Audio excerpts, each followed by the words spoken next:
Morning student, स्वागत है आपका अपने YouTube channel the way of chemistry पर। आज हम लोग चर्चा करेंगे एंजाइम के स्पेसिफिक नेचर के बारे में, जिसको हम लोग एंजाइम की विशिष्टता भी कहते हैं। एंजाइम विशिष्ट होते हैं, इस शब्द का क्या अर्थ है?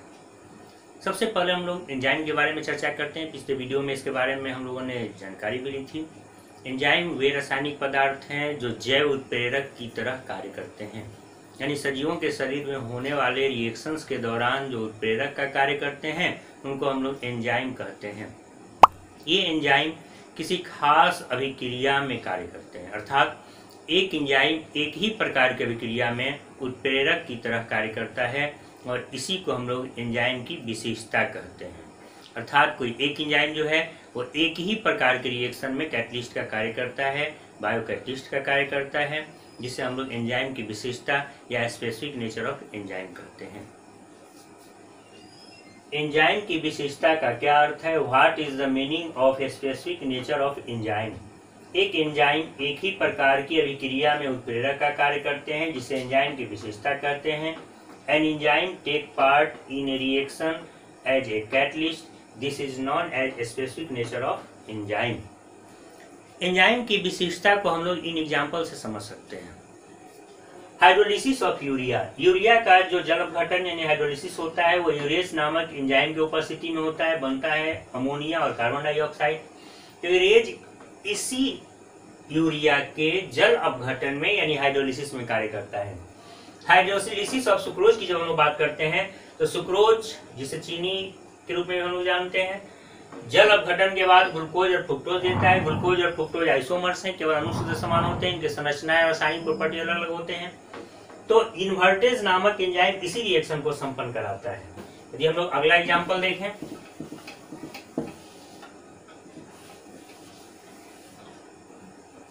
Hydrolysis of maltose.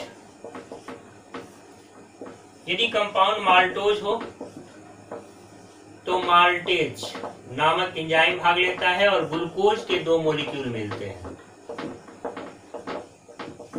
सुक्रोज और माल्टोज का भी केवल मोलिकुलर फॉर्मूला सेम है, इनके स्ट्रक्चर अलग अलग होते हैं, इनके केमिकल बिहेवियर अलग अलग होते हैं। तो माल्टोज के इस हाइड्रोलिसिस रिएक्शन में माल्टेज नामक एंजाइम ही भाग लेता है और इसी को हम लोग कहते हैं एंजाइम की विशेषता। तो एक एंजाइम एक ही प्रकार के रिएक्शन में कैटलिस्ट का कार्य करते हैं, जिसे हम लोग एंजाइम की विशेषता यानी स्पेसिफिक नेचर ऑफ एंजाइम कहते हैं। अगला क्वेश्चन है, एंजाइम की क्रियाविधि लिखें। Right mechanism of enzymes. Enzyme की जो क्रियाविधि है वह ताले और चाबी के सिद्धांत पर कार्य करती है, की एंड लॉक्स प्रिंसिपल। उदाहरण के तौर पर यदि हम लोग बात करते हैं इस ताले और चाबी की, तो एक चाबी से एक प्रकार का ताला खुलता है, दूसरी चाबी से दूसरे प्रकार के ताले खुलते हैं, क्योंकि इनकी संरचना और बनावट आपस में मिलने योग्य होती है। तो की एंड लॉक्स प्रिंसिपल अर्थात ताले और चाबी के सिद्धांत के तरह ही एंजाइम आकृति वर्णक होते हैं। एक चाबी से ताला क्यों खुलता है? क्योंकि उस चाबी के और ताले की जो बनावट होती है एक दूसरे से जुड़ करके एक दूसरे को खोलने लायक होती है। कुछ ऐसी ही क्रियाविधि एंजाइम के साथ भी होती है। तो एंजाइम की क्रियाविधि ताले और चाबी के सिद्धांत की तरह होती है। इसे हम लोग इस प्रकार से भी समझ सकते हैं।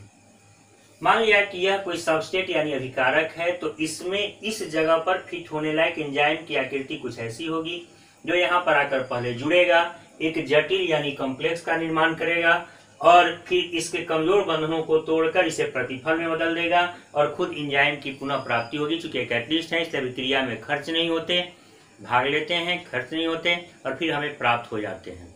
इसे कुछ हम लोग इस प्रकार से समझ सकते हैं। एंजाइम की जो क्रियाविधि है कुछ वैसे ही कार्य करती है जैसे हम लोगों ने कहावत सुनी है, घर का भेदिया लंका डाहे।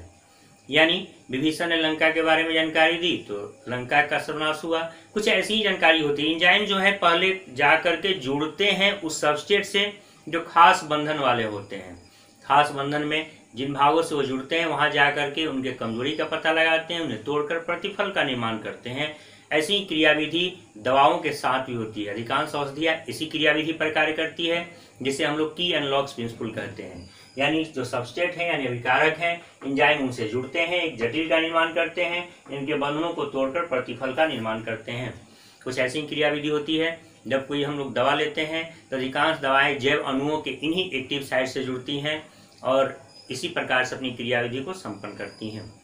तो एंजाइम की क्रियाविधि कुछ ऐसी होती है जिसे हम लोग आकृति वर्णक उत्प्रेरक के रूप में भी चर्चा करते हैं, यानी सेल्फ सिलेक्टिव होते हैं, खास आकृति वाले होते हैं और यह खास आकृति ही इनकी विशिष्टता का प्रमुख कारक बनते हैं। यानी एंजाइम विशिष्ट प्रवृत्ति के इसलिए होते हैं क्योंकि ये आकृति वर्णक होते हैं, यानी खास बनावट या आकृति वाले होते हैं। तो एंजाइम आकृति वर्णक होते हैं, खास आकृति वाले होते हैं, जिनसे ये सबस्ट्रेट यानी विकारक को जोड़ते हैं, फिर उनके बंधनों को तोड़कर उसे प्रतिफल में बदलते हैं और अभिकारक और प्रतिफल के बीच में एक जटिल बनता है जिसे हम लोग ES कॉम्प्लेक्स या फिर ES जटिल कहते हैं। एंजाइम आकृति वर्णक होते हैं जो अभिकारक के साथ जुड़कर एक जटिल बनाते हैं जो टूटकर प्रतिफल देता है। Enzymes are self selective biocatalyst, they added with substrate to form a complex which breaks to give products। आकृति वर्णक होना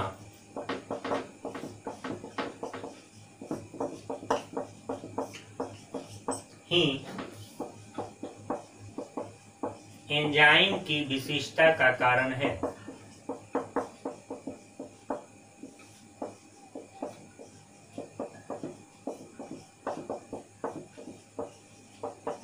self selective nature is the couch of a specific